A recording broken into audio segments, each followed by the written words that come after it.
Welcome to Leela kids channel. இந்த வீடியோவில் நாம் 10th ஸ்டாண்டர்ட் தமிழ் உரைநடை இயல் 2 பகுதி 2 பிடிஏ அரசு தேர்வு வினாக்கள் முதலில் பலவல் தெரிக என்பதை பார்ப்போம். Please like, share and subscribe Leela kids channel. இந்த வீடியோவை நீங்கள் மறுபடியும் போட்டு பார்க்கறதுனால உங்களுக்கு ஆன்சர்ஸ் மெமரைஸ் ஆகும், எக்ஸாமில் ஃப்ளோ ஈஸியாக இருக்கும்.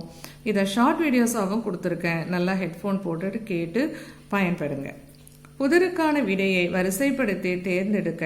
தவழும்போது ஒரு பெயர், விழும்போது ஒரு பெயர், உருளும்போது ஒரு பெயர், திரண்டோடும் போது ஒரு பெயர். அவை என்ன?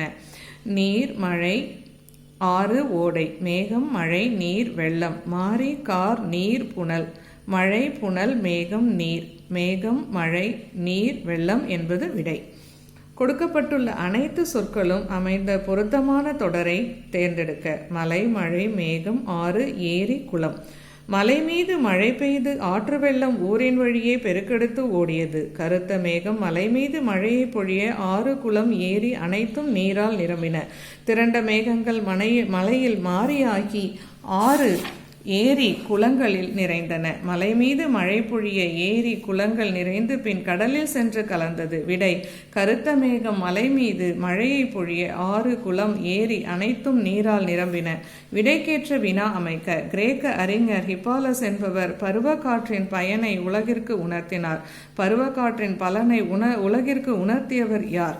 குருவினா. காற்றின் வேகத்தை, ஆற்றலை பற்றி புறநானூறு எவ்வாறு பாடுகிறது? காற்றின் ஆற்றலை வலிமிகின் வலி இல்லை என்று ஐயூர் முடவனார் சிறப்பித்துள்ளார்.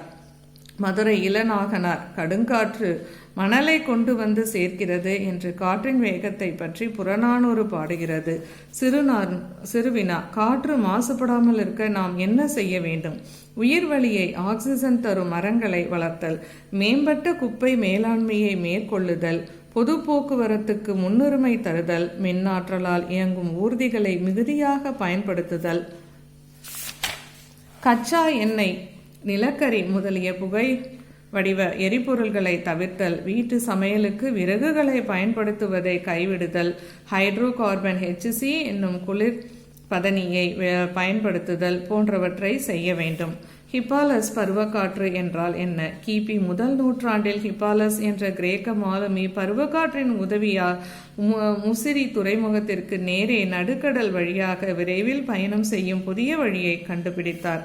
அது முதல் யவன கப்பல்கள் விரைவாகவும் அதிகமாகவும் சேரநாட்டு முசிறி துறைமுகத்திற்கு வந்து சென்றன. அந்த பருவக்காற்றுக்கு யவனர் அதை கண்டுபிடித்தவர் பெயராகிய ஹிப்பாலஸ் என்பதையே சூட்டினார்கள். ஹிப்பாலஸ் பருவக்காற்று வழியில் யவன கடல் வணிகம் பெருகிற்று. காற்று பேசியதை போல் நீர், நிலம், வானம் பேசுவதாகவும் அவை இன்றைய சுற்றுச்சூழல் பாதுகாப்பினை வலியுறுத்துவதாகவும் ஓர் உரையாடல் அமைக்க. காற்று பேசியது போல் நிலம், நீர், வானம் பேசுதல். நிலம். மனிதன் என்மேல் நிற்பதால் அவனை சுமையாக நான் ஒருபோதும் நினைப்பதில்லை. நீர். தாயை கழித்தாலும் தண்ணீரை கழிக்காதே என்பார்கள். நான் எப்பொழுதும் மனிதனை தாகம் தீர்க்கவே விரும்புகிறேன். வானம். மனிதனுக்கு குடையாக இருந்து சூரியனின் சுடர் ஒளியிடமிருந்து அவனை காப்பதே எனது தலையாய செயல்.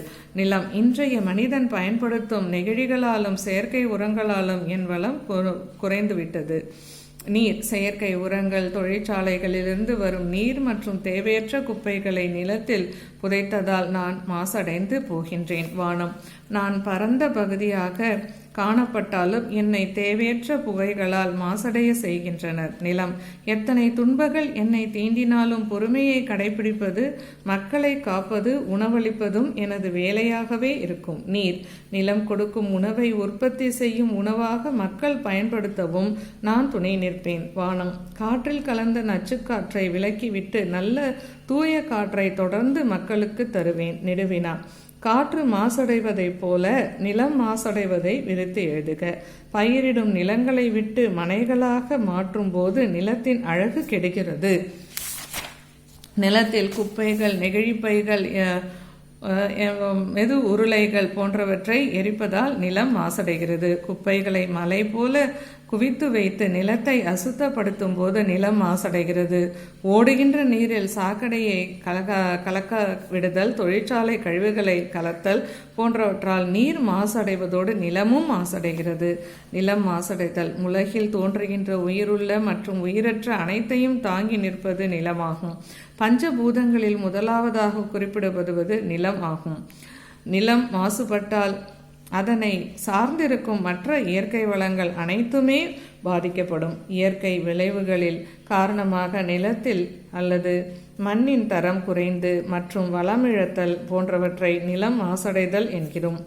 விவசாயிகள் பயன்படுத்தும் பூச்சிக்கொல்லிகள், ரசாயன உரங்கள் நிலத்தை மாசுபடுத்துகிறது. நகரமயமாதல் மற்றும் தொழிற்துறை வளர்ச்சி காரணமாக நிலம் மாசடைகிறது. காடுகளை அழிப்பதால் நிலத்தின் தரம் குறைகிறது. இதனால் நிலம் மாசடைகிறது. நிலக்கழி நிலக்கீழ் கனிமங்களை பெறுவதற்கு சுரங்கம் தோண்டுதல், மலை சுரங்க பாதைகள் அமைத்தல் போன்றவற்றால் நிலம் மாசடைகிறது. கழிவுப் பொருட்களை நிலத்தில் கொட்டுவதாலும் கழிவு நீரினாலும் நிலம் மாசடைகிறது. நாம் அடுத்த வீடியோவில் சந்திப்போம். Till then, bye bye.